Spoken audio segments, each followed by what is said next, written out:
ውድ ተመልካቾቻችን በአገልግሎታችን እየተባረካችሁና እየተጠቀማችሁ እንደሆነ ተስፋ አደርጋለሁ።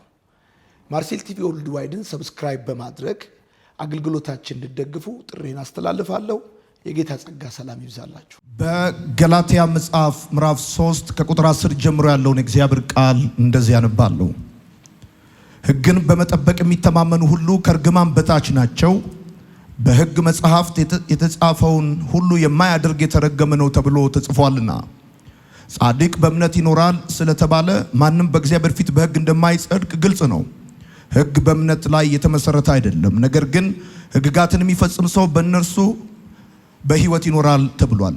በእንጨት ላይ የሚሰቀል ሁሉ የተረገመ ነው ተብሎ ስለተጻፈ ክርስቶስ ለእኛ እርግማን ሆኖ ከሕግ እርግማን ዋጅቶናል። ለአብርሃም የተሰጠው በረከት በክርስቶስ ኢየሱስ ለአሕዛብ እንዲደርስ ዋጅቶናል። ይኸውም በእምነት የመንፈስን ተስፋ እንድንቀበል ነው።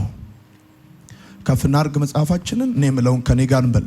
ካልያዛችሁ ቀኛችሁን ከፍ አድርጉ። እግዚአብሔር ሆይ አመሰግንሃለሁ፣ ቃልህን እወደዋለሁ፣ ካንተም እማራለሁ። የበዛ ሰላም፣ የማይወሰድ ደስታ፣ የድል ሕይወት ዛሬም ነገም ለዘላለም አለኝ። አሜን። በኢትዮጵያ አዲስ ኪዳን ካህናት ቤተክርስቲያን አዲስ አበባ አጥቢያ የገላትያ መጽሐፍ ጥናትን ከኛ ጋር እያጠናችሁ ያላችሁ፣ የገላትያ መጽሐፍ ጥናታችን ቀጥሎ በምዕራፍ 3 ቁጥር 10 ላይ ደርሰናል። ዛሬ የምንመለከተው ከምዕራፍ 3 ከቁጥር 10 እስከ 14 ድረስ ያሉትን አራቱን ቁጥሮች ይሆናል። ወዳጆቼ በጥናታችን እንደተመለከትነው ሐዋርያው ጳውሎስ የገላትያ መጽሐፍን ለመጻፍ መነሻ ምክንያት የሆነው ከኢየሩሳሌም የመጡ የአይሁድ አስተማሪዎች ሰዎች ለመዳን እምነት ብቻ በቂ አይደለም፣ እንዲሁም ደግሞ የሙሴን ሕግ መጠበቅ አለባቸው የሚል አስተምሮ ማስተማር መጀመራቸው እንደሆነ ከዚህ በፊት ተነጋግረናል። በተለይም ደግሞ ካስታወሳችሁ አሕዛብ የሆኑ ሰዎች ክርስቲያን መሆን ከፈለጉ አስቀድመው አይሁዳዊ መሆን አለባቸው፣ ለዚህ ደግሞ መገረዝ አለባቸው፣ እንደዚሁም የሙሴን ሕግ መጠበቅ አለባቸው የሚል ትምህርት ከኢየሩሳሌም ከያዕቆብ ዘንድ የመጡ አንዳንድ የአይሁድ ሰዎች እንዲህ አይነት ትምህርት በገላትያ ቤተክርስቲያናት ውስጥ ማስተማር መጀመራቸው ሐዋርያው ጳውሎስ የገላትያን መልእክት ለመጻፍ ምክንያት እንደሆነው ተመልክተናል።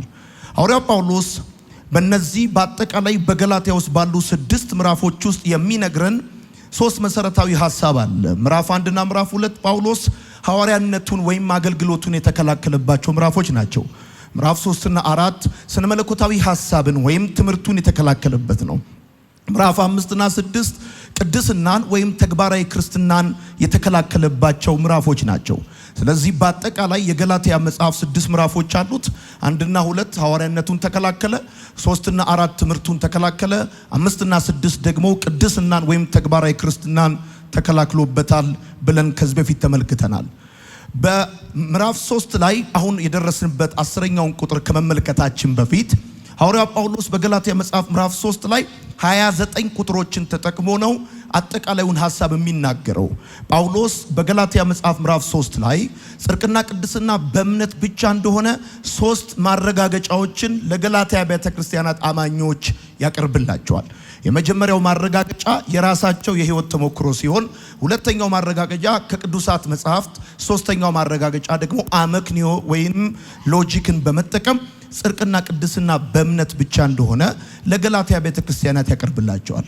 ስለዚህ እነዚህን 29 የሶስተኛው ምዕራፍ ቁጥሮች ከ1 እስከ 5 ከራሳቸው የተሞክሮ የቀረበ ማረጋገጫ ነው ብለን ተመልክተናል። ከዛ በኋላ ከ6 እስከ 14 ደግሞ ጳውሎስ ጽድቅና ቅድስና በእምነት ብቻ እንደሆነ ከቅዱሳት መጽሐፍት የሚያቀርበው ማረጋገጫ እንደሆነ ባለፈው ሳምንት መመልከት ጀምረናል።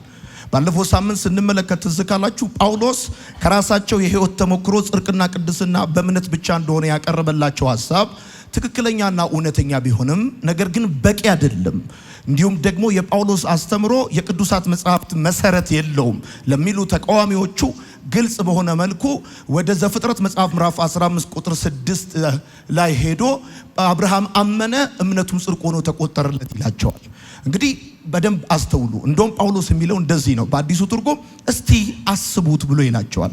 ታላቁ አባታቸው መንፈሳዊ ቅድመ አያታቸው የሆነው አብርሃም የጸደቀው በእምነት እንደሆነ ጳውሎስ ለገላትያ ሰዎች ይነግራቸዋል። እንግዲህ ጽድቅና ቅድስና በእምነት ብቻ እንደሆነ ለነዚህ ከአይሁድ ለመጡ የአስተማሪዎች ማረጋገጫ ለማቅረብ ከአብርሃም የተሻለ ምሳሌ ከየትም ሊመጣ አይችልም። ስለዚህ ጳውሎስ በሚገርም ሁኔታ አብርሃምን ሲያነሳ እንዴት ያለ ጎበዝ ተከራካሪ ወይም ደግሞ ጽድቅና ቅድስና በእምነት ብቻ እንደሆነ እንዴት አድርጎ እንደሚያቀርብላችሁ ስትመለከቱ፣ በተለይም ወዳጆቼ እኔና እናንተ ከአሕዛብ እንደመጣ ክርስቲያን ያለ ሐዋርያው ጳውሎስ የአሕዛብ ክርስትና የሚባል ነገር የሚታሰብ አይደለም። እና በጣም የሚገርመው ነገር ምንድነው? ጳውሎስ ይነግራቸዋል። አብርሃም አመነ እምነቱም ጽድቅ ሆኖ ተቆጠረ ብሎ ይላቸዋል። ባለፈው የተነጋገርነው አብርሃም የጸደቀው ከመገረዙ ከ13 ዓመት በፊት እንደነበረ ነው። አብርሃም የጸደቀው ሕግ ከመሰጠቱ ከ645 ዓመት በፊት እንደነበረ ነው። ስለዚህ የትኛውንም አሕዛብ ለመጽደቅ የሕግን ሥራ መፈጸም አለብህ ወይም መገረዝ አለብህ ብለህ ልትለው አትችልም። ታላቁ ፓትርያርክ ታላቁ አባታቸው ቅድመ አያታቸው አብርሃም ሲጸድቅ ሕግ በሌለበት ነው፣ መገረዝም በሌለበት ነው። ስለዚህ ከአይሁድ የመጡ አስተማሪዎች በገላትያ ቤተክርስቲያናት ውስጥ ገብተው እንዲጸድቁ መጀመሪያ ክርስቲያን መሆን ከፈለጉ አይሁዳዊ መሆን እንዳለባቸው፣ አይሁዳዊ ለመሆን ደግሞ መገረዝ እንዳለባቸው፣ እሱ ብቻ ሳይሆን መገረዝ ብቻ ሳይሆን ደግሞ የሙሴንም ሕግ መጠበቅ እንዳለባቸው ማስተማር መጀመራቸው ትክክል እንዳልሆነ ከዚህ ከሐዋርያው ጳውሎስ ሐሳብ ትመለከታላችሁ። ይሄ በጣም የሚደንቅና መሰረታዊ ጉዳይ ነው። ሌሎችም አሉ። አሁን በክርስትና ውስጥ ኢቫንጀሊካል አማኞች እንኳን ሳይቀሩ አሁን ሰዎች ለመጽደቅ ማመን ብቻውን በቂያቸው አይደለም መስራትም አለባቸው ብለው የሚያምኑ የሚያስተምሩ በጣም ብዙ ሰዎች አሉ። እኛ የምንሰራው ስለጸደቅን እንጂ ለመጽደቅ ብለን የምንሰራው ስራ የለንም። ስራችን ኑሯችን ለመስቀሉ የሚሰጥ ምላሽ ነው እንጂ ለመዳን የሚከፈል ክፍያ አይደለም። ይሄንን በመሰረታዊ ደረጃ ማመን አለባችሁ። ፍሮም ዘ ኦሪጂን አብርሃም የጸደቀው አምኖ ነው እንጂ ሰርቶ አይደለም። ይህ ስራ ቢባል አብርሃም ሃይማኖታዊ ስርዓት በሌለበት ሕግ በሌለበት መገረዝ በሌለበት ነው ጸደቀ ተብሎ የተቆጠረለት። እና ጳውሎስ በሚገርም ሁኔታ ይሄን ሐሳብ በገላትያ መጽሐፍ ምዕራፍ 3 ከቁጥር 6 ጀምሮ እስከ 9ኛው ድረስ ይነግራቸዋል። ዛሬ ደግሞ ከቁጥር 10 እስከ 14 እንመለከታለን። ጻፉ። ከቁጥር 10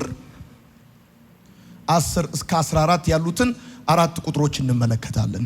እነዚህ ከቁጥር 10 እስከ 14 ያሉት በሶስተኛው ምዕራፍ ላይ የሚገኙት አራት ቁጥሮች የሚናገሩት ጽድቅና ቅድስና በእምነት ብቻ እንደሆነ ከቅዱሳት መጻሕፍት የቀረቡ ማረጋገጫዎች ናቸው።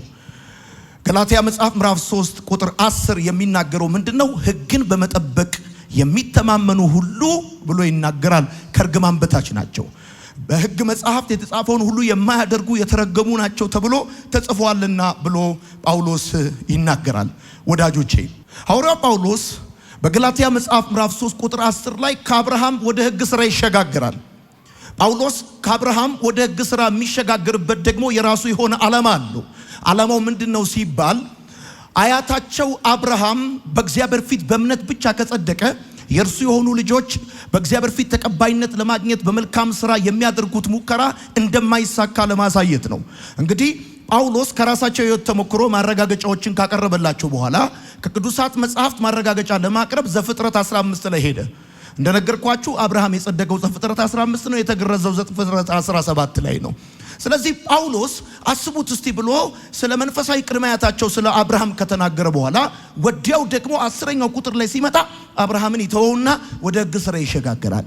ወደ ሕግ ሥራ የተሸጋገረበት ምክንያት ምንድነው? ከላይ የነገራቸው አንድ ሐሳብ አለ። አባታችሁ አብርሃም በእግዚአብሔር ፊት ተቀባይነት ያገኘው በእምነት ብቻ ነው ብሎ ነግሯቸዋል። ስለዚህ አባታችሁ አብርሃም በእግዚአብሔር ፊት ተቀባይነት ያገኘው በእምነት ብቻ ከሆነ የእርሱ የሆኑት ልጆች በእግዚአብሔር ፊት ተቀባይነት ለማግኘት በመልካም ሥራ የሚያደርጉት ጥረት እንደማይሳካ ለማስረዳት ስለፈለገ ጳውሎስ ፊቱን ከአብርሃም ወዴት ያዞራል? ወደ ሕግ ሥራ ያዞራል። ወዳጆቼ ሕግን ለመተግበር የሚሹ ሰዎች በመሰረቱ አንደኛ ግብዞች ናቸው። በጣም ከሕግ ጋር የጠበቀ ፍቅር በጣም የጠበቀ ግንኙነት እንዲኖራቸው የሚታገሉ ሰዎችን በባህሪያቸው ካያቸዋቸው ግብዞች ናቸው። ሁለተኛ ደግሞ ልባቸው ከእግዚአብሔር የራቀ ነው። ሶስተኛ ቤት ሲሰራ ከጣራው እንደሚጀምር ሞኛ ናጺ ናቸው። በትክክል ስትመለከቷቸው የማያዋጣቸውን ነገር በማድረግ ጊዜያቸውንና ዘመናቸውን የሚጨርሱ ናቸው። አሁን እንግዲህ አንድ ነገር ልብ ብላችሁ ተመልከቱ። ጳውሎስ በገላትያ መጽሐፍ ምዕራፍ 3 ቁጥር 10 ላይ የሚለው እንደዚህ ነው፣ ሕግን በመጠበቅ የሚተማመኑ ሰዎች ከርግማን በታች ናቸው ብሎ ይናገራል። በሕግ መጽሐፍት የተጻፈውን ሁሉ የማያደርግ የተረገመ ነው ተብሎ ተጽፏልና ይላል ጳውሎስ። በገላትያ ቤተክርስቲያናት ውስጥ ያሉ ከአይሁድ እምነት የመጡ ክርስቲያኖች ሕጉን የበረከት መንገድ አርገው ያስቡ ነበር። ነገር ግን ጳውሎስ በድፍረት ሕጉ የበረከት መንገድ ሳይሆን የእርግማን መንገድ ነው ብሎ ይላቸዋል። ጳውሎስ የእርግማን መንገድ ነው የሚለውን ሕግ እነዚህ ከአይሁድ የመጡ ክርስቲያኖች የበረከት መንገድ ነው ብለው እንዴት ሊያስቡ ቻሉ ብላችሁ ስትጠይቁ ሕግ የሚለው ቃል በመጽሐፍ ቅዱስ ውስጥ በሁለት የተለያየ ዋጋ ተጽፎ መገኘቱ እነዚህ ሰዎች የእግዚአብሔርን ሕጉን የበረከት መንገድ አርገው እንዲያስቡ ምክንያት ሆኗቸዋል። ሰዎቹ የእግዚአብሔርን ቃል ያጠናሉ፣ የእግዚአብሔርን ቃል ተምረዋል፣ ከልጅነታቸው ጀምሮ ለመጠበቅ ሞክረዋል። ታዲያ ጳውሎስ የእርግማን መንገድ ነው የሚለውን ሕግ እነሱ የበረከት መንገድ ነው ለማለት ያስቻላቸው ምክንያት ምንድነው ስትሉ ሕግ የሚለው ቃል በመጽሐፍ ቅዱስ ውስጥ በሁለት አግባብ ጥቅም ላይ ውሎ ታገኙታላችሁ። ሕግ የሚለው አንደኛው ሕግ ማለት የእግዚአብሔር ቃል ማለት ነው። ሁለተኛው ደግሞ ሕግ ማለት መመሪያው ማለት ነው። መመሪያው ማለት ነው። ሰዎቹን ሕጉ የበረከት መንገድ እንዲሆን እንዲያስቡ ምክንያት የሆናቸው ነገር ምንድነው? በመጽሐፋቸው ሲያጠኑ የሚያገኙት ይሄ ሕግ ተብሎ የተጠቀሰው ቃል በሁለት ዋጋ የተቀመጠ ቃል ነው። አንዳንድ ጊዜ ቃሉ የእግዚአብሔር ቃል ማለት ነው፣ ሌላ ጊዜ ደግሞ መመሪያ ማለት ነው። መመሪያ ማለት ነው። ለምሳሌ በመዝሙር መጽሐፍ ምዕራፍ 1 ከ1 እስከ 2 የእግዚአብሔርን ቃል ብትመለከቱ እንደዚህ ታገኛላችሁ። በክፎች ምክር የማይሄድ በኃጢአተኞች መንገድ የማይቆም በፌዘኞች ወንበር የማይቀመጥ ሰው ብፁዕ ነው፣ ነገር ግን ደስ የሚሰኘው በእግዚአብሔር ሕግ ነው። እነዚህን የመሳሰሉ ጥቅሶች መጽሐፍ ቅዱስ ውስጥ ያነባሉ ሰዎቹ። እሱ ብቻ አይደለም። በመዝሙር መጽሐፍ 119 ቁጥር 1 ላይ ስታነቡ እንደዚህ የሚል ቃል ታገኛላችሁ። መንገዳቸው ነቀፋ የሌለበት በእግዚአብሔርም ሕግ የሚሄዱ የተባረኩ ናቸው ይላል። ስለዚህ ሰዎቹን ሚስሊድ ያደረጋቸው ሕግ የሚለው ቃል፣ ምክንያቱም እነዚህ ከገላትያ ቤተክርስቲያን የመጡ የአይሁድ ክርስቲያኖች ሕጉን የበረከት መንገድ አድርገው እንዲያስቡ ምክንያት የሆናቸው መጽሐፋቸውን ሲያጠኑት ሕግ እያለ የተቀመጠ ቃል አለ።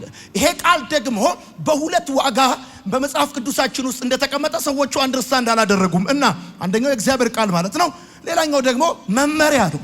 ስለዚህ ነው አሁን እንግዲህ ተመልከቱ፣ በእግዚአብሔር ሕግ የሚሄዱ የተባረኩ ናቸው። ስለዚህ ምንድነው የሚያስቡት? ይሄን አንብበው ሲያበቁ ሕጉ የመባረክ መንገድ እንደሆነ አድርገው ያስቡ ነበር። እሱ ብቻ አይደለም። ቁጥር 92ን ስታነቡት እንደዚህ ይላል፣ ሕግ ደስታዬ ባይሆን ኖሮ በመከራዬ ወቅት በጠፋው ነበረ ብሎ ይናገራል።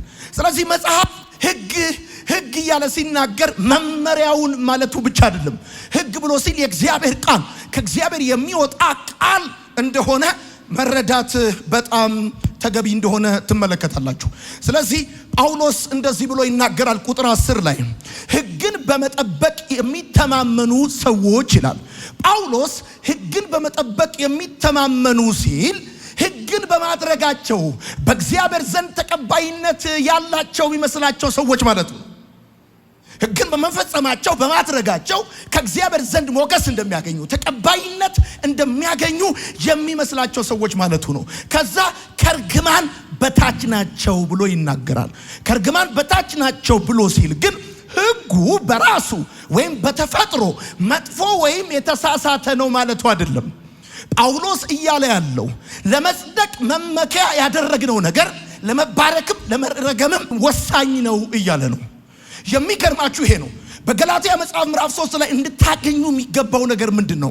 አንድ ሰው ለመጽደቅ መመኪያ ያደረገው ነገር ለመባረኩም ለመረገሙም ምክንያት ነው እያለ ነው ጳውሎስ። በእምነት ከታመናችሁ የአብርሃምን በረከት ታገኛላችሁ። በሕግ ሥራ ከተደገፋችሁ እርግማን ታገኛላችሁ። አሁን ጉዳዩ እንደዚህ ነው። እናንተ ለመጽደቅ መመኪያ ያደረጋችሁት ነገር፣ የታመናችሁበት ነገር እንድትባረኩም እንድትረገሙም ያደርጋችኋል። እደግመዋለሁ። አሁን ከእርግማን በታች ያደረጋቸው ማንም ማጅራታቸውን ይዞ ኮሌታቸውን ይዞ ጎትቶ ከእርግማን በታች አልወሰዳቸውም። ራሳቸው ናቸው ለመጽደቅ መመከያ ያደረጉት ነገር ወይ ለመባረካቸው ወይ ለመረገማቸው ምክንያት እንደሚሆን ነው ጳውሎስ በዚህ ቦታ የሚናገረው። ሕግን በመጠበቅ የሚተማመኑ ብሎ ሲል ከሕግ ሥራ የሆኑት የሚለው ነው የቀርቦ ትርጉም። እነዚህ ሰዎች ሕግን በመፈጸማቸው በእግዚአብሔር ፊት ተቀባይነት ያላቸው የሚመስላቸው ሰዎች ናቸው። ከርግማን በታች ናቸው ሲል ሕጉ በራሱ ወዳጆቼ ሕጉን የሰጠው ቅዱስና ንጹህ ስለሆነ ሕጉ በራሱ ምንም ስህተት፣ ምንም ችግር፣ ምንም እንከን የለበትም።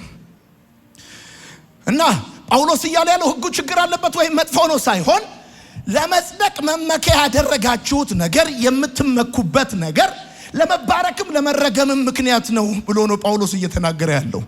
እንግዲህ እንደነገርኳችሁ በእምነት ከታመናችሁ የአብርሃምን በረከት ታገኛላችሁ። በሕግ ሥራ ከተደገፋችሁ ደግሞ እርግማንን ታገኛላችሁ። ለምንድን ነው ሰዎች በሕግ ሥራ ሲደገፉ እርግማንን የሚያገኙት?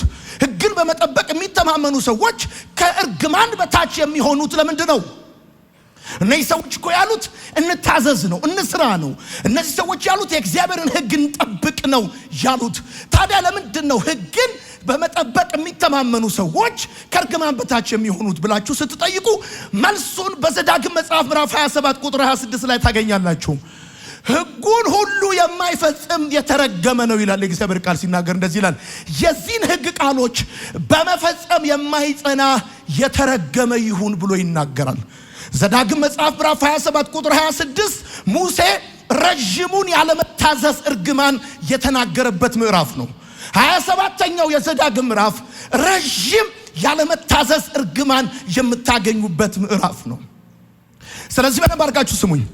ለመጽደቅ በሕግ የሚመኩ ሰዎች፣ በሥራ የሚመኩ ሰዎች ከእርግማን በታች የሚሆኑበት ምክንያት ምንድን ነው ብላችሁ ስትጠይቁ በሕግ መጽሐፍ የተጻፈውን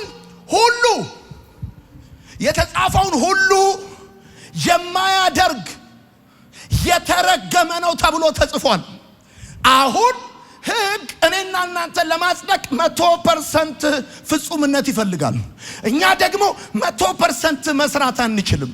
100% መስራት ካልቻልን በሕግ በኩል በእግዚአብሔር ዘንድ ተቀባይነት ለማግኘት መሞከር ሞኝነት ነው። ፖይንቱ እንደዚህ ነው። ሕግ አያጸድቅም አይደለም። ሕግ የሚያጸድቀው አንዱን፣ ሁለቱን፣ ሶስቱን የፈጸመ ሳይሆን ሁሉንም መፈጸም የቻለውን ሰው ብቻ ነው። የቻለውን ሰው ብቻ ነው። አሁን እንደዚህ ነው። ሕግ እኔና እናንተን ለማጽደቅ 100% ፍጹምነት ይፈልጋል። ልክ እንደ 500ና ከዛ በላይ ያመጣ ያልፋል አይልም። 99 ስላመጣ ጥሩ ብሎ አይጽፍልም።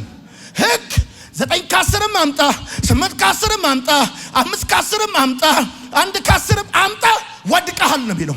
ሕግ የግድ 10 ከ10 ማምጣት አለብህ፣ 100 ከ100 ማምጣት አለብህ ነው የሚለው።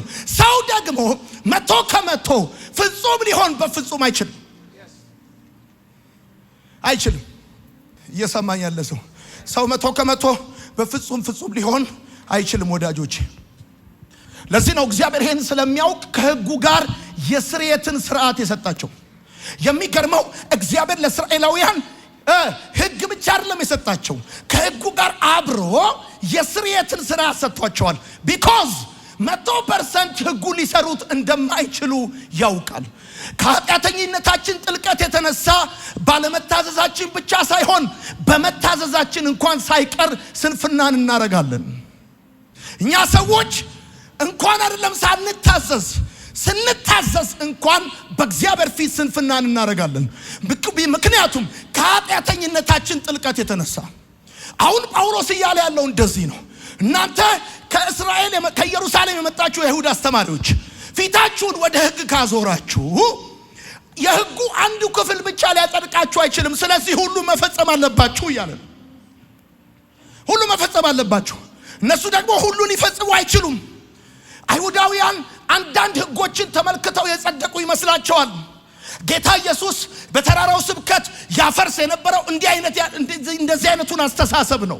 እንዴት አይነቱን? አላመነዘርንም ብለው ይላሉ፣ ነገር ግን በልባቸው ተመኝተዋል። ጎረቤታቸው እንደሚወዱ ይናገራሉ፣ ነገር ግን ጠላቶቻቸውን ይጠላሉ። ወዳጆቼ አይሁዳውያን በተፈጥሯቸው በባህሪያቸው ጌታ ኢየሱስ በተራራው ስብከት ያፈርስባቸው የነበረ ሐሳባቸው አንዳንዱን ሕግ ተመልክተው የጸደቁ ይመስላቸዋል። እነዚህ ሰዎች ከሕጎቹ መርጠው ለመጽደቅ ይፈልጋሉ። አሁን ችግር የሆነው ነገር እንደዚህ ነው።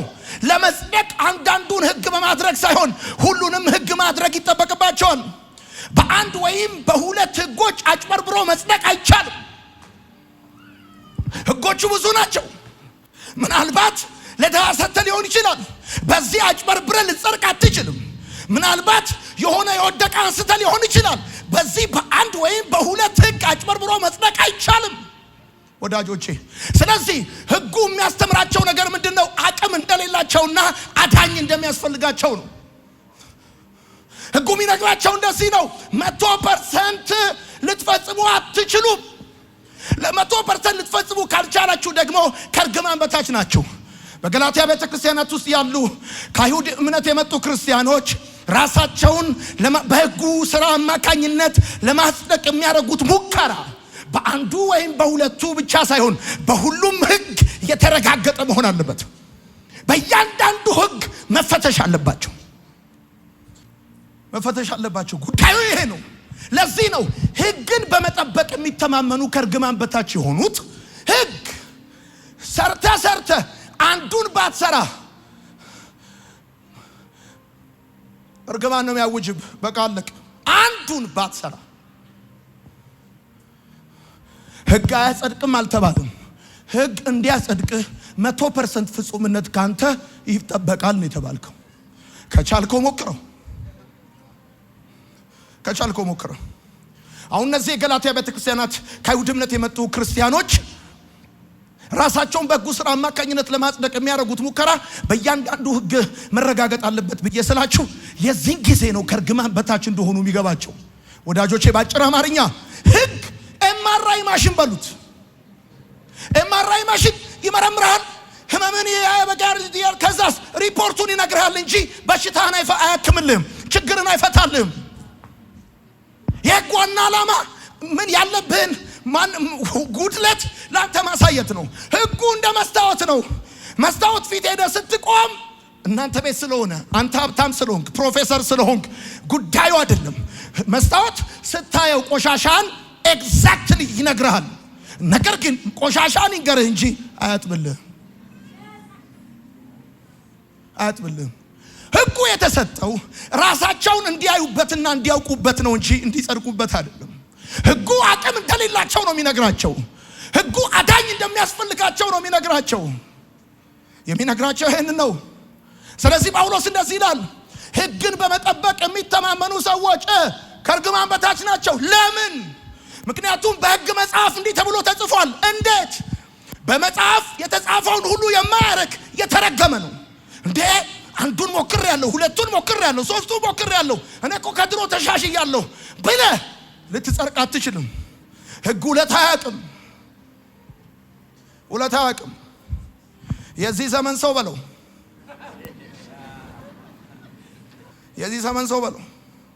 ስለዚህ የሕጉ ዋና ዓላማ ምንድነው? ራሳቸውን እንዲያውቁበት ነው እንጂ እንዲጸድቁበት አይደለም። ሄሎ አሁን የኢትዮጵያ ሰው ምንድነው እየታገለ ያለው? የኢትዮጵያ ሰው ሕግን በመፈጸም በእግዚአብሔር ፊት ተቀባይነት ለማግኘት ነው እየታገለ ያለው። በነገራችን ላይ ሕጉ የተሰጠው በፋሲካው በግ ደም አማካኝነት ከግብፅ ለወጡ ሰዎች ነው እንጂ በግብፅ ላሉ ሰዎች አይደሉም። የሞት መልአክ ያልፍ የነበረው የፋሲካውን በግ ደም ነው። በነገራችን ላይ ሕግም ቢሆን ሊሰራ የሚችለው ከግብፅ ለወጡ ሰዎች ነው እንጂ በግብፅ ላሉ ሰዎች አይደለም። ስለዚህ ባጭር አማርኛ ምንድን ነው እየተባለ ያለው? በአንድ ወይም በሁለት ሕግ አጭበርብረህ ልትጸድቅ አትችልም። ለድሃ ሰጥቻለሁ፣ ተስካር አውጥቻለሁ፣ በሳምንት 2 ጾሜያለሁ፣ አስራት መባዬን አውጥቻለሁ ብለህ ልትገባ አትችልም። ለምን? በጣም ብዙ ሕግ አለ። አንዱን ብታረገው ሌላውን አታረገውም። ኢትዮጵያዊ ደግሞ ቁርጥን እወቅ። ባልንጀራን እንደራሱ አድርጎ የሚወድ ጥቂት ሰው ነው። ስለዚህ በሕጉ አማካኝነት በእግዚአብሔር ዘንድ ተቀባይነት ለማግኘት የሚደረግ ሙከራ ፈጽሞ ሊሳካ እንደማይችል ጳውሎስ ለገላትያ ቤተክርስቲያናት አማኞች ሊነግራቸው ሲፈልግ እንደዚህ ይላቸዋል። ሕግን በመጠበቅ የሚተማመኑ ሰዎች ከርግማን በታች ናቸው። ለምን? ከሰሩም አንዱን ወይ ሁለቱን ወይ ሶስቱን ነው እንጂ ሁሉ ሊሰሩ አይችሉም። ኦኬ። ስለዚህ ሕጉ እንዴት ነው? እንደ ኤምአርአይ ማሽን ነው። በደንብ ነው የሚመረምርህ የቱ ጋር ችግር እንዳለብህ፣ የቱ ጋር ትርፍ ነገር እንዳለብህ፣ ጠጠር እንዳለብህ፣ የቱ ጋር ሚስማር እንዳለብህ፣ ባልጩት እንዳለብህ፣ የቱ ጋር ብቻ ይህ ነገር ይመረምርሃል። ከዛ ሪፖርቱ ይነግራል። ከዛ ችግርን ይፈታል አይፈታም፣ ያክማል አያክምህ፣ ሪፖርትን ይዘህ ወደ ቤት እንደገና ነው እንግዲህ ሐኪሙ ጋር ስትሄድ የኤምአርአይውን ውጤት ያይና እንደገና ሐኪሙ ቢላውን ይዞ ተኛ ይሄዳል። ስለዚህ ጳውሎስ እያለ ያለው እንደዚህ ነው። አሁን በደንብ ተመልከቱ። በገላትያ መጽሐፍ ምዕራፍ 3 ከቁጥር 10 እስከ 14 አራት መሰረታዊ ነገር ነው ጳውሎስ የሚናገረው። አንደኛው የሚናገረው ቁጥር 10 ላይ የሕግ ስራዎችን ችግር ነው። የሕግ ስራዎችን ችግር ነው የሚናገረው። ሁለተኛው ከቁጥር 11 እስከ 12 ያለው ነው። ሁለተኛው ጻድቅ በእምነት ይኖራል ይላቸዋል። ጻድቅ በእምነት ይኖራል ይላቸዋል። የሚገርም ነው። ከዛ ሐዋርያው ጳውሎስ በቀጣዮቹ ሁለት ቁጥሮች በገላትያ መጽሐፍ ምዕራፍ 3 ቁጥር 11 እና 12 ላይ እንደዚህ ይናገራል። ጻድቅ በእምነት ይኖራል ስለተባለ ማንም በእግዚአብሔር ፊት በሕግ ሥራ እንደማይጸድቅ ግልጽ ነው ይላል። ሕግ በእምነት ላይ የተመሰረተ አይደለም። ነገር ግን ሕግጋትን የሚፈጽም ሰው በእርሱ በሕይወት ይኖራል ብሎ ይናገራል። በደንብ ስሙ ይሄንን። ጳውሎስ በዚህ ቦታ የሚገርሙ ሁለት ጥቅሶችን አምጥቶ ይናገራል።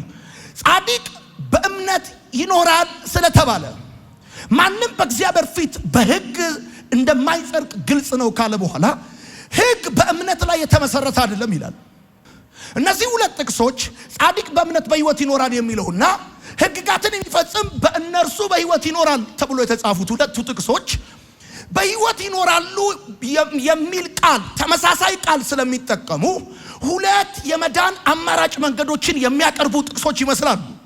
ምክንያቱም ቁጥር 11ን ስታነቡት ጻድቅ በእምነት ይኖራል ስለተባለ ካለ በኋላ ሕግ በእምነት ላይ የተመሰረተ አይደለም፣ ነገር ግን ሕግጋትን የሚፈጽም ሰው በእርሱ በሕይወት ይኖራል ብሎ ሲናገር እነዚህ ሁለት የብሉይ ኪዳን ጥቅሶችን ጳውሎስ ሳንዱች አድርጎ ለገላትያ ሰዎች ሲያቀርብላቸው ሁለቱም ጥቅሶች አንዱ ከዘዳግም ሌላኛው ከዕንባቆም የቀረቡት እነዚህ ብሉይ ኪዳን ጥቅሶች በሕይወት ይኖራሉ የሚሉ ተመሳሳይ ቃላት ስለሚጠቀሙ ጥቅሶቹ ሁለት የመዳን አማራጭ መንገዶችን የሚያቀርቡ ይመስላሉ። ጳውሎስ እነዚህን ሁለት የብሉይ ኪዳን ጥቅሶች የሚያቀርብበት ምክንያት የገላትያ ሰዎችን ስለሚያመለክቱለት ነው። በተለይም ደግሞ ተቃዋሚዎቹን ስለሚያመለክትለት ነው። እንዴት? ተቃዋሚዎቹ የጳውሎስ ተቃዋሚዎች ጳውሎስ ሙሉ በሙሉ ስህተት ነው አላሉም። ነገር ግን ጳውሎስ የሚናገረው ሙሉ አይደለም ነው እያሉ ያሉት። ሙሉ ያልሆነው እንዴት ነው? ሰው ለመዳን ማመን ብቻውን በቂ አይደለም፣ መስራትም አለበት ነው እያሉ ያሉት። ስለዚህ በገላትያ ቤተክርስቲያናት ውስጥ እያስተማሩ ያሉ ከአይሁድ የመጡ የአይሁድ አስተማሪዎች በቀጥታ ሪፕሬዘንት የሚያደርጋቸው የሚወክላቸው ጥቅስ ምንድነው ካልከኝ ዕንባቆም ሲደመር ዘዳግም ነው። እሱ ምንድነው? በእምነትና በስራ በሕግ ስራ ለመጽደቅ ያስባሉ ሰዎቹ ያመጣላቸዋል። የኦሪት ዘዳግም መጽሐፍ ራሱ ሲናገር ምን ይላል? ሕግጋትን የሚፈጽም በእነርሱ በሕይወት ይኖራል ይላል። ዕንባቆም ደግሞ ጻድቅ በእምነት በሕይወት ይኖራል ብሎ ይናገራል። ስለዚህ እነዚህ ሁለቱም ጥቅሶች በሕይወት ይኖራሉ የሚሉ ቃላቶች ስለሚጠቀሙ ሁለት የመዳን አማራጭ መንገዶችን የሚያቀርቡ ይመስላሉ። ስለዚህ ጳውሎስ ሁለት የመዳን አማራጭ መንገዶች ስላሉ ሳይሆን ጳውሎስ እነዚህን ጥቅሶች ከብሉይ ኪዳን ያመጣው ተቃዋሚዎቹን ስለሚያመለክቱ የነሱን ባህሪና ካራክተር ስለሚናገሩ ነው እነዚህን ጥቅሶች አምጥቶ የሚናገረው። ወዳጆቼ የጳውሎስ ተቃዋሚዎች በእምነትና በሕግ ሥራ ለመጽደቅ የሚያስቡ ናቸው። ነገር ግን በሕግ በኩል ምንም አይነት ተስፋ የለም። ምንም ተስፋ የለም። በደንብ ስሙኝ። ሕጉ ትእዛዛትን ሁሉ የሚፈጽሙትን ያጸድቃል። እምነት ግን ስራ የሌላቸውንና በእግዚአብሔር ብቻ የሚታመኑትን ያጸድቃል። አሁን የጳውሎስ ተቃዋሚዎች ወደ ገላትያ ቤተክርስቲያናት መጥተው እያስተማረ ያሉ እያሉ ያሉት ነገር ምንድነው? ሰው ለመዳን ማመን ብቻውን በቂ አይደለም፣ የሕግንም ስራ መስራት አለበት እያሉ ነው። ስለዚህ ዕንባቆም ሲደመር ዘዳግም እያደረጉት ነው። የነሱን ትክክለኛ ካራክተር የሚናገረው ይሄ ጥቅስ ነው። አሁን ተመልከቱ፣ በሕጉ በኩል ለመጽደቅ የሚደረገው ሙከራ አይሳካም። ምንም ተስፋ የለም። በሕጉ በኩል የመዳኛ ጭላጭል መንገድ የለም። ሕጉ ኮምፕሮማይዝ አያደርግም። ከሳትክ ነው። ከሳትክ ነው። ካጠፋ አጠፋ ነው። አሁን ሰመራይ ስታረጉት እንደዚህ ነው። ሕጉ ትእዛዛትን ሁሉ የሚፈጽመውን ያጸድቃል። ሁሉ ነው። እምነት ግን ስራ የሌላቸውንና በእግዚአብሔር ብቻ የሚታመኑትን ያጸድቃል። አሁን ለዚህ ነው ወንጌል ጥሩ ምክር ሳይሆን የምስራች ነው የምንለው። ብራዘር፣ ወንጌል ሲቪክስ አይደለም፣ ስነ ዜጋ አይደለም፣ ጸባይ ማረሚያ አይደለም። ወንጌል እንዴት መኖር እንዳለብህ የሚነገር ጥሩ ምክር አይደለም። እግዚአብሔር የሰራው ስራ ነው። ይሄን የገባው ሰው ካለ አሜን ይበል። ስለዚህ ጽድቅ እኛ የምናደርገው ሳይሆን እግዚአብሔር ያደረገው ነው። እኛ የምንሰራው ሳይሆን እግዚአብሔር የሰራው ነው። ጽድቅ ፍላጎት ሳይሆን ስጦታ ነው። የጽድቅን ስጦታ ብዛት የሚቀበሉ በሕይወት ላይ ይነግሳሉ ተብሎ እንደተጻፈ righteousness is a gift፣ ስጦታ ነው፣ ፍላጎት አይደለም። ወዳጆቼ በደንብ አድርጋችሁ ስሙኝ። ወንጌል እኛን ትንሽ የተሻሻሉ ኃጢአተኞች አይደለም ያደረገን፣ ወደ ቅድስናው የጠራን። ጻፉ። ብዙ ሰዎች የሚመስላቸው ትንሽ የተሻሻልን ኃጢአተኞች ይሆን ይመስላቸዋል። ወንጌል እኛን ያደረገን ትንሽ የጸባይ ለውጥ ያመጡ የተሻሻሉ ኃጢአተኞች ሳይሆን ወደ ቅድስናው ያመጣን ወንጌል። እኔ ማለት ፋንዲያ ነኝ፣ አህያ ነኝ፣ ሙትቻ ነኝ እያልክ የተሻሻለ ኃጢአተኛ አድርጎ አይደለም ወንጌል አንተን የለወጠው፣ ወደ ቅድስናው ነው እንጂ ያመጣ። ወዳጆቼ ስለዚህ እንድታውቁ ይገባል። ጻድቅ አለ በእምነት ይኖራል። ከዛ ቀጠለና ሕግ በእምነት ላይ የተመሰረተ አይደለም፣ ነገር ግን ሕግጋትን የሚፈጽም ሰው በእርሱ በሕይወት ይኖራል። ሁለቱንም ያመጣላቸዋል። አዎ ይሄን ሕግን የሚፈጽም ሰው በሕይወት አይኖርም አላልንም። ሕግን የሚያደርግ ሰው አይጸድቅም አላልንም። ያልነው ሕግን ሁሉ የማያደርግ ሰው አይጸድቅም ነው። ደግሞአለሁ። ያልነው ሕግን የሚፈጽም ሰው አይጸድቅም አይደለም። ሕግን የማይፈጽም ሰው አይጸድቅም አይደለም።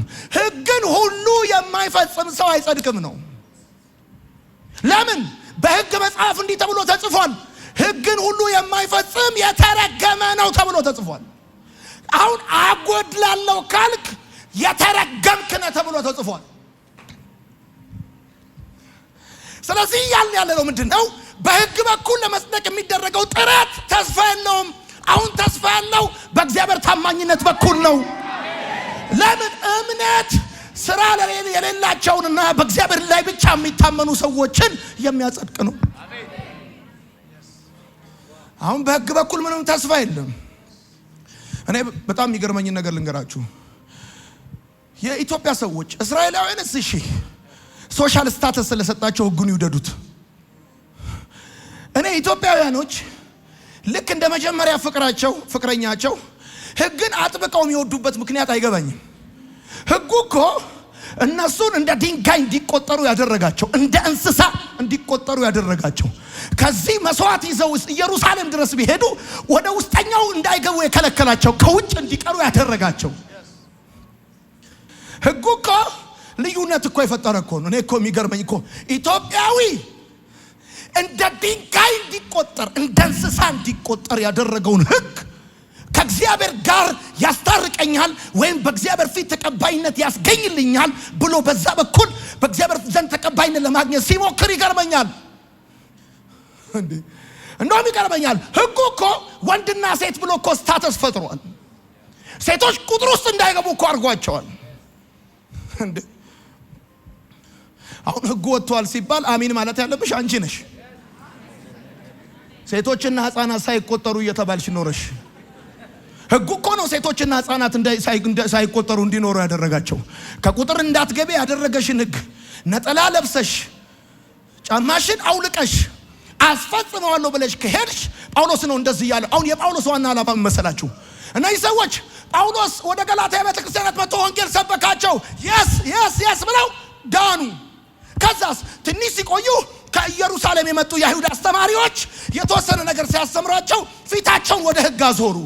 አሁን ፊታችሁ ወደ ሕግ ካዞራችሁ መጽደቅ የምትፈልጉ ከሆነና ወደ ሕግ ከዞራችሁ የሕጉን አንድ ክፍል ብቻ ሳይሆን ሁሉን ካልፈጸማችሁ አትጸድቁም ነው ጳውሎስ እያለ ነው። ሁሉን ደግሞ መፈጸም አትችሉም። ሁሉ መፈጸም ካልቻላችሁ በሕግ በኩል በእግዚአብሔር ዘንድ ተቀባይነት ለማግኘት የምታደርጉት ሙከራ ጨዋታ ነው፣ ሞኝነት ነው፣ ጫማ መጨረስ ነው፣ ገንዘብ መጨረስ ነው። ገንዘብ መጨረስ ነው። በነገራችን ላይ ፊታችሁ ወደ ሕግ ካዞራችሁ ሕጉ ያመጣውን ሶሻልም ስፒሪቹዋልም ኤቭሪ አስፔክት ተቀብላችሁ ነው እንጂ አንዱን ይዛችሁ አንዱን አንጠልጥላችሁ ሌላውን ጥላችሁ አይደለም። ስለዚህ ጳውሎስ የሚገርም ነገር ያቀርብላችኋል። ወዳጆቼ በደንብ ስሙኝ። በሕጉ አማካኝነት ለመጽደቅ መሞከር በኤምአርአይ ማሽን ለመታከም እንደማሰብ ነው። በሕጉ አማካኝነት ለመጽደቅ ማሰብ ከእግዚአብሔር ዘንድ ተቀባይነት ለማግኘት ማሰብ በመስታወት ፊትህን ለመታጠብ እንደመሞከር ነው። መስታወቱ ቆሻሻን ያሳያል። በመስታወቱ ግን ፊትን አትታጠብም። መስታወቱን አስቀምጠ ውሃ ትፈልጋለህ። ለዚህ ነው እግዚአብሔር አምላክ ሕጉን ሲሰጣቸው 100% እንደማይፈጽሙት ስለሚያቅ አብሮ የስርየትን ስርዓት ሰጣቸው። ታዲያ 100% እንደማይፈጽሙት እያወቀ ለምን ሰጣቸው? ታዲያ እግዚአብሔር ሕጉን የሰጠበት ምክንያት ሰዎች አቅም እንደሌላቸውና አዳኝ እንደሚያስፈልጋቸው እንዲገባቸው ነው። አዳኝ እንደሚያስፈልጋቸው እንዲገባቸው ነው። ለዚህ ነው አሁን እኛ ወንድሜ ብለው ሲሉ ገባን። ሕግን 100% ልንፈጽመው እንደማንችል ገባን እና አቅም እንደሌለ ገባን። አዳኝ እንደሚያስፈልገን ገባን። አዳኙ በቀራንዮ መስቀል ላይ ራሱ ለኔና ለናንተ አሳልፎ የሰጠ፣ ኮኑን በጦር የተወጋ፣ የሾህ አክሊል የደፋ፣ የተገረፈ፣ የሞተ፣ በሶስተኛው ቀን ከሞት የተነሳ እርሱ አዳኛችን ነው የሚል ሰው አሜን ይባል።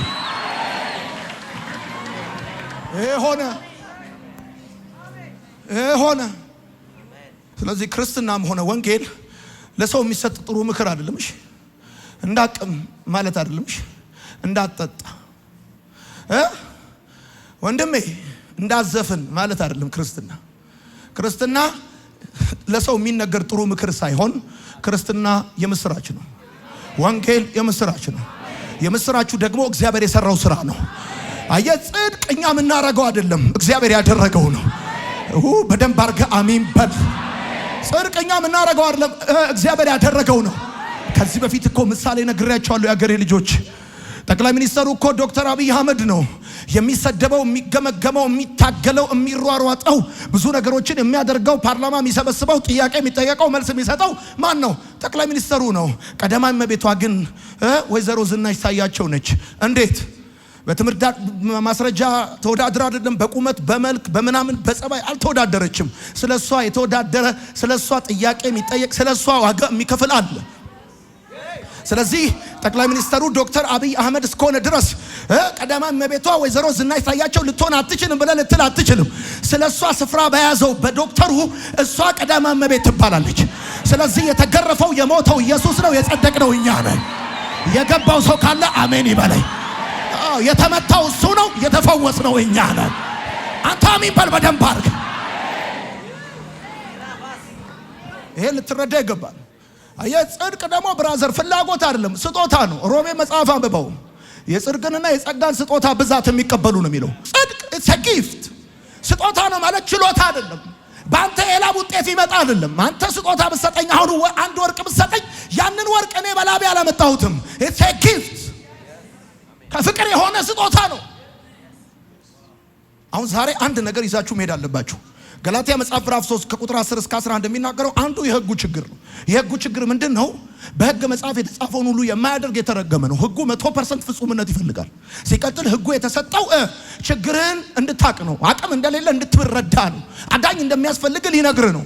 እና ሕጉ ይመረምርሃል፣ ከዛ ውጤቱን ይነግርሃል። መፍትሄውን ግን አይነግርህም። የሕጉ ችግር እሱ ነው። ስለዚህ ህጉን በመጠበቅ የሚተማመኑ ሰዎች ከእርግማን በታች የሆኑበት ምክንያት ምንድነው? ከሰሩም አንዱን ሁለቱን ሶስቱን ይሞክሩ ይሆናል እንጂ 100% ፍጹም ሊሆኑ አይችሉም። ለዚህ ነው እግዚአብሔር አብሮ የስርየትን ስርዓት የሰጣቸው እሱ ነው። ከዛ ሲቀጥል ጻድቅ በእምነት በህይወት ይኖራል ተብሎ ተጽፏል። አዎ at the same time በህጉ መጽሐፍ ህግጋትን የሚፈጽም እርሱ በህይወት ይኖራል ተብሎ ተጽፏል። ይሄ ማለት ሁለቱ መርጅ ሲደረግ የጳውሎስ ተቃዋሚዎች መልክ ማለት ነው። አንድም በእምነት ለመጽደቅ ያስባሉ፣ ሁለቱም ደግሞ ከእምነት የጎደለውን በህግ ሥራ ለማሟላት ያስባሉ። አሁን እናንተ በህግ በኩል ለመጽደቅ የምታደርጉት ሙከራ አይሳካም። ተስፋ ያለው በእምነት በኩል ነው። ለምን? ህጉ የሚያጸድቀው ሁሉን የፈጸመውን ብቻ ነው። እምነት ግን ስራ የሌላቸውንና በእግዚአብሔር ብቻ የሚታመኑትን ያጸድቃል። ሶስተኛ ገላትያ መጽሐፍ ምዕራፍ 3 ቁጥር 13 አሁን የተመለከተነው ከ11 እስከ 12 ነው። እሺ ገላትያ መጽሐፍ ምዕራፍ 3 ቁጥር 13 ጻፉ። ክርስቶስ ቤዛችን ዋጀን። ክርስቶስ ቤዛችን ቁጥር 13 እሱ ነው የሚናገረው። ክርስቶስ ቤዛችን በእንጨት ላይ የሚሰቀል ሁሉ የተረገመ ነው ተብሎ ስለተጻፈ ክርስቶስ ስለኛ እርግማን ሆኖ ከሕግ እርግማን ዋጀን። ገላትያ መጽሐፍ ምዕራፍ 3 ቁጥር 13 በእንጨት ላይ የሚሰቀል ሁሉ የተረገመ ነው ተብሎ ስለተጻፈ ክርስቶስ ስለኛ እርግማን ሆኖ ከሕግ እርግማን ዋጀን። በብሉይ ኪዳን አንድ ወንጀለኛ ሲገደል በእንጨት ወይም በመስቀል ላይ ይሰቀላል። ይሄን የሚደረግበት ዋነኛው ምክንያት ደግሞ እግዚአብሔር አምላክ ስለ ወንጀሉ እንዳልተቀበለው ለማሳየት ነው። ወዳጆቼ ጳውሎስ ዘዳግም መጽሐፍ ምዕራፍ 21 ቁጥር 23ን በማምጣት ጌታ ኢየሱስ ክርስቶስ እኛን ከኃጢአት ለማዋጀት እሱ እርግማን እንደሆነ ያረጋግጥላቸዋል ለገላትያ ቤተክርስቲያን አማኞች። እያንዳንዱን በገላትያ መጽሐፍ ውስጥ መልስ አድርጎ የሚያስቀምጥላቸውን ከኦሪት መጽሐፍ ያመጣል። ስለዚህ በመስቀል ላይ የሚሰቀል የተረገመ ነው የሚለው ዘዳግም 21 ቁጥር 23 ነው። ስለዚህ ጳውሎስ ጌታ ኢየሱስ ክርስቶስ እኛን ከኃጢአት ነፃ ያወጣን ዘንድ ስለኛ እርግማን ሆነ ብሎ ይናገራል። ጌታ እንዴት ነው ስለኛ እርግማን የሆነው? ምክንያቱም በመጽሐፍ በእንጨት ላይ የሚሰቀል የተረገመ ነው ተብሎ ስለተጻፈ። እርሱ እርግማን የሆነው ስለ ኃጢአቱ አይደለም፣ ስለኛ ኃጢአት ነው። ስለዚህ ወንድሜ በራስ ተስፋ ቆርጠ በኢየሱስ እመን። በቃ አትችለውም። ብትለፋ ብትሞክር ብትጥር አትችለውም። ጌታ ኢየሱስ ክርስቶስ እርግማን ሆኖላል። ለዚህ ነው እኛን ከኃጢአት ያወነጻን ዘንድ ስለኛ እርግማን ሆነ ይላል ጳውሎስ ሲናገር። ዋጀን ማለት የኛ የሆነውን ኃጢአት ወስዶ የሱ የሆነውን ጽድቅ ሰጠን ማለት ነው። ዋጀን ማለት ነፃ አወጣን ማለት ነው። ቤዛችን ሆነ ማለት ነው። ዋጀን ብሎ ሲናገር ከኃጢአት ባርነት በክርስቶስ ተገዛን ማለት ነው። ስለዚህ እኛን ከኃጢአት ነፃ ለማውጣት ጌታ ኢየሱስ ክርስቶስ ራሱን እርግማን አደረገ። እንዴት? በእንጨት መስቀል ላይ የሚሰቀል የተረገመ ነው ተብሎ ተጽፏልና የኛን ኃጢአት ወስዶ የሱን ጽድቅ ሰጠን። ማንም በክርስቶስ ቢሆን አዲስ ፍጥረት ነው። በማ አዲስ ፍጥረት ነው። ኢየሱስ ጌታ ነው። ዋጀን። ክርስቶስ ቤዛችን ሆነ። ዋጀን። መዋጀት የሚባለውን ነገር እኔ የገባኝ ስፖኪዮ የተወሰደብኝ ጊዜ ነው። መኪናዬን በአገር ሰላም አቁሜ ስፖኪዮን ወሰዱት። ከዛ በኋላ ሶማሌ ተራ ፈልግ ተብዬ ደወልኩ። ስደውል አሁን ከጊዮን አካባቢ የተወሰደብን አሉኝ። ከየት እንደተወሰደብኝ ስንት ሰዓት እንደተወሰደብኝ ሁሉ ያውቃሉ። አዎ ስል በቃ አልደረሰም ጠብቃሉኝ።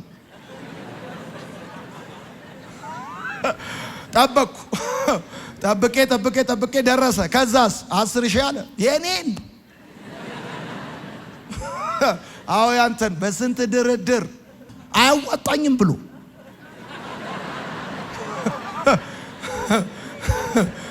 ክርስቶስ ኢየሱስ ከኃጢአት ባርነት ከፍሎ ገዛ። የገባው ሰው ካለ አሜን ይባል። ዋጋ ወጥቶባል። ገብቷል። ክፍያ ተከፍሎባል። የደም ክፍያ ነው። እኛ መረረም ከፋን አልከፋን ብለን ጎደለብን ብለን እንዴት እንካደው? ይሄን ሀቅ የተከፈለልን ደም ነው። የተከፈለልን ህይወት ነው። የተከፈለልን ህይወት ነው። የተከፈለልን በደም ዋጋ ተገዥቻለሁ የሚል ሰው አሜን ይባል። ዋጀን፣ ከኃጢአት ባርነት በክርስቶስ ተዋጀን። ስለዚህ ከዚህ በኋላ እኛ የክርስቶስ ነን እንጂ ኃጢአት አይደለንም። ዋጀን ጌታ። ኢትስ ኤ ጊፍት ወዳጆቼ። እኔ ሁል ጊዜ እኮ እንዴት ብዬ እንደበል እንደ ስሜ ነው ማስታውሰው። እንደ ስሜ ጽድቅ ስጦታ መሆኑን እንደ ስሜ ነው ማስታውሰው። ሁል ጊዜ አንገቴን ቀና አድርጌ ጌታን ማመሰግንበት አንዱ ምክንያት ይሄ ነው። ሄይ ኢየሱስ ጌታ ነው። ለምሳላችሁ እኔን ምሳሌ እኮ ተደጋጋሚ ጊዜ ስናገር ሰምታችሁታል። እኛ ቤት ውስጥ እኮ እኔን አንድም ሰው ይገርማል ሲጠራኝ ማንንም አትመስልም እዚህ ቤተሰብ ውስጥ ብሎ ነው የሚጠራኝ። ዶይ መጣችና ቆንጆ ያለች አለች። አሁን ዶይ ቆንጆ ብላ ስትጠራኝ እኔን አወዳድራኝ አይደለም። it's a gift። ህይወቷን፣ ጊዜዋን፣ እድሜዋን ሰጣኝ ነው። ነፃ ስጦታ ነው። እሷ ቆንጆ ብላ ስትጠራኝ አቤት ለማለት አላፍርም። እኔ እዚህ ለምን ከፈለክ ሞዴል አትሆንም? ከፈለክ ስፓ የፈለከው ናት። ቆንጆ ስትለኝ አቤት ነው የምለው። ብራዘር ቆይ ስማ፣ እሷ ቆንጆ ስትለኝ ካላፈረች እሷ ነች ማፈር ያለባት። አቤት ሳታወዳድረኝ ነው ቆንጆ ያለችኝ። ኖራልኝ ነው ቆንጆ ያለችው። ይሰማል ማውራው? አዎ እሱ ጸድቀሃል ብሎ ሲል እንዴት ታፍራለህ? እሱ ካላፈረ አንተ አቤት ነው ማለት ነው። አለቀ። እሱ ጸድቀሃል በክርስቶስ። ማንም በክርስቶስ ቢሆን አዲስ ፍጥረት ነው። አሮጌው አልፏል አለ፣ ሁሉ አዲስ ሆኗል። አሜን ነው ማለት ነው። ታፍራለህ እንዴ አንተ? አሁን አንዳንድ ሰው ያፍራል። ታውቃላችሁ እኛ መካከል በጉባኤ ጻድቃን ምን አንባባልም። እንደምን አመሻችሁ ጻድቃን ቅዱሳን አንባባልም። ጻድቃን ጳውሎስ ግን የቆሮንቶስ ሰዎች ምን አለ? ቅዱሳን። ብዙ የሞራል ችግር አለባቸው ግን ቅዱሳን። ለዚህ ነው ወንጌል የተሻሻለ ኃጢአተኛ አይደለም ያደረገ፣ ወደ ቅድስናው ነው የጠራ። አሜን በል በደንብ አድርገህ። በነገራችን ላይ አንድ ልጅ አባቱን የሚመስለው እቤት ስለሚበላ አይደለም፣ ከዘር ስለተካፈለ ነው። ዘር ከተካፈለ ግን ልጅ ነው። ይገርማል። አሜን በል አንተ የገባው ሰው ካም ቁጥር 14 የመስቀሉ በረከት ብላችሁ ጻፉ። ቁጥር 14 የመስቀሉ በረከት፣ የአብርሃም በረከት፣ የአብርሃም በረከት። ይሄን ነው የምናገረው አሁን ወዳጆቼ።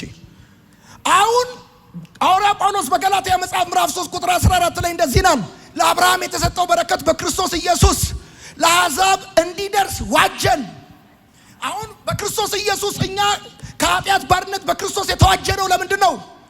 ጌታ ኢየሱስ ለምን እንደዋጀን ሲናገር፣ በደሙ በሞቱ ለምን እንደዋጀን ሲናገር፣ ለአብርሃም የተሰጠው በረከት በክርስቶስ ለአሕዛብ ሁሉ እንዲደርስ፣ ለሕዝብ ሁሉ እንዲደርስ ዋጀን። ወዳጆቼ የገላትያ መጽሐፍ ምዕራፍ 3 ዋነኛ ነጥብ ቁጥር 14 ነው። ከ29ኙ ቁጥር ውስጥ ዋነኛው ፖይንት ቁጥር 14 ነው። እንዴት? ጳውሎስ የሚገርም ሰው ነው። ቁጥር 14 ላይ ኢየሱስንና አብርሃምን ያገናኛቸዋል።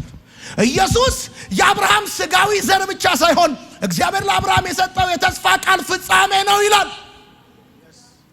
ዘፍጥረት መጽሐፍ ላይ እግዚአብሔር ለአብርሃም የሰጠው ተስፋ አሕዛብንም ያካትታል። አሁን አሕዛብ እንዴት ይግባ? በሕግ በኩል በር ተዘግቶበታል። ሕጉም ቢሆን የተሰጠው ለአይሁዶች ነው።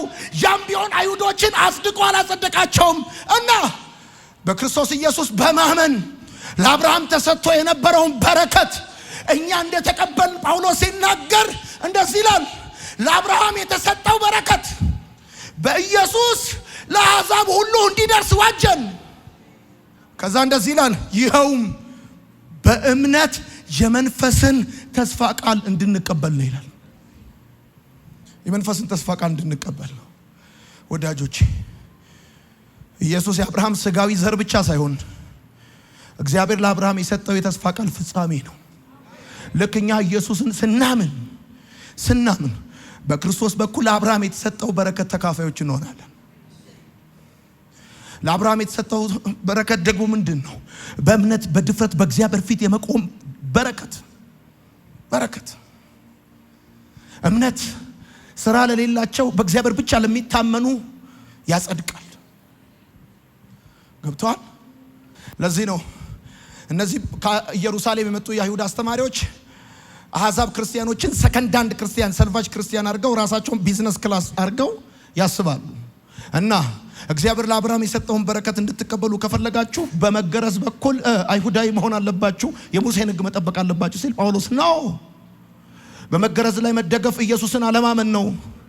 በክርስቶስ ኢየሱስ እግዚአብሔር በመስቀሉ ሥራ ለኃጢአት ተገዝተው የነበሩትን የዋጃቸው በክርስቶስ ኢየሱስ በማመን ለአብርሃም የተሰጠው በረከት ለሕዝብ ሁሉ እንዲሆን ነው። እንዴት? በእምነት የአዲስ ኪዳን ካህናት ቤተክርስቲያን አማኞች፣ ይህን መልእክት የምትከታተሉ ቅዱሳን፣ እኛ ክርስቲያኖች ጽድቅና ቅድስና በእምነት ብቻ እንደሆነ የምናምንና የምናስተምር ሰዎች ነው።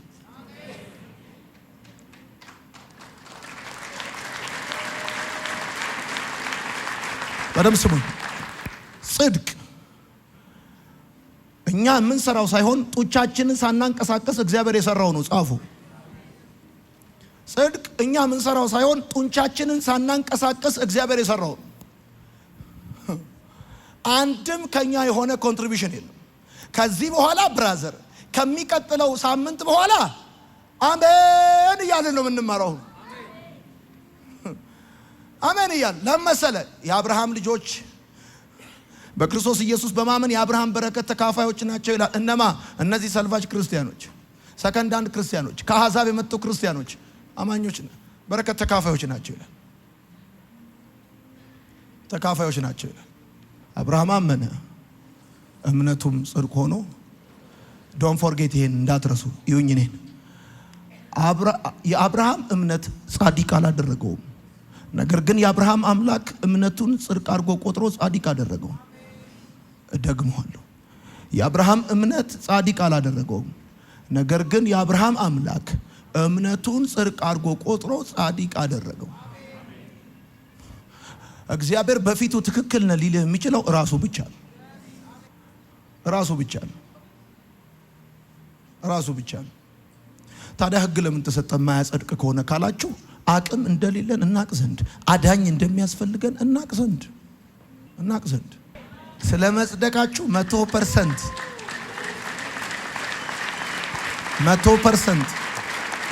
እርግጠኛ መሆን አለበት። 100% ጸድቃለሁ አልጸድቅም። አሁን ብዙ ሰው ይጠራጠራል።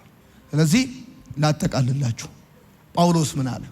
ገላትያ መጽሐፍ ምዕራፍ 3 ቁጥር 10 ሕግን በመጠበቅ የሚተማመኑ ከእርግማን በታች ናቸው። ለምን? በሕግ መጽሐፍ የተጻፈውን ሁሉ የማያደርግ የተረገመ ነው ተብሎ ተጽፏልና። ሕግን የሚጠብቁ ሰዎች ከእርግማን በታች የሚሆኑት ሕግን በመጠበቃቸው ሳይሆን 100% መጠበቅ ባለመቻላቸው ነው። ሕግ ኮምፕሮማይዝ አያደርግም። ኦኬ። ጻድቅ በእምነት ይኖራል ስለተባለ ማንም በእግዚአብሔር ፊት በሕግ እንደማይጸድቅ ግልጽ ነው። ሕግ በእምነት ላይ የተመሰረተ አይደለም። ነገር ግን ሕግጋትን የሚፈጽም እርሱ በሕይወት ይኖራል። ይሄ የጳውሎስ ተቃዋሚዎች መልክ ነው። እነሱ አንድም በእምነት ሁለትም በሕግ ሥራ ለመጽደቅ ያስባሉ። በሕግ በኩል የሚደረገው ሙከራ ግን 100% ተስፋ የለው። ከዛ ቀጠልና ክርስቶስ ዋጀን ከምን? ከኃጢአት ባርነት። ወንድሜ ስለዚህ በራስ ተስፋ ቁረጥ። 100% ልትሰራው አትችልም። አሁን ስለ አንተ እርግማን ይሆናል። በሱ በማ በክርስቶስ። ከዛ ቀጠልና የመስቀሉ በረከት እግዚአብሔር ለአብርሃም የገባው ተስፋ ለአሕዛብ ሁሉ እንዲደርስ ነው። ኢየሱስ ሕዝቡን ሁሉ የዋጀው ለምን? በእምነት በኩል የአብርሃምን በረከት እንድትካፈሉ። ስለዚህ በዚህ ሂደት ውስጥ የገላትያ ቤተ ክርስቲያናት አማኞችን ሕግን ስሩ አትስሩ፣ ተገረዙ አትገረዙ እያላችሁ እንዳታስጨንቋቸው። አንደኛ የእግዚአብሔር ልጆች ናችሁ፣ ሁለተኛ ጌታ ኢየሱስ ክርስቶስ ዋጅቷችኋል። አሚን ነው። እስቲ አሜን በሉ።